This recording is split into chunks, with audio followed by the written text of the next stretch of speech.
what is my character that only I know. મારું ચારિત્ર્ય શું છે માત્ર મને ખબર હોય ને. મારા ગુણ મારા દુર્ગુણ એની ખબર મને હોય, બીજાને કેવી રીતે હોય? અને જ્યારે કોઈ બીજું અથવા ત્રીજું અથવા સમાજ જ્યારે નક્કી કરે છે મારું ચારિત્ર્ય એટલે શું, એની એ વ્યાખ્યા આપે છે, ત્યારે હું સમજી જાઉં છું આ મારી વ્યાખ્યા નથી, આ એના જ ચારિત્ર્યની વ્યાખ્યા છે જે એ મારી ઉપર ફિટ કરી રહ્યો છે.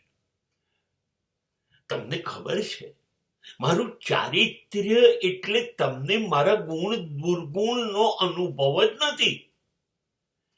માત્ર તમે મારા માટે જે વિચારો છો, તમારા વિચારો,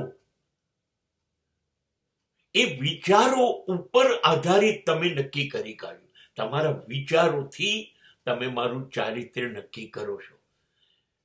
તમે મારા ગુણ દોષ કશું જોયા નથી, તમે મને અનુભવ્યો નથી, તમે મને જીવતો જોયો નથી, તમે મારી જોડે જીવ્યા નથી, તો તમને કેવી રીતે મારું ચારિત્ર્ય એટલે શું એ ખબર પડી?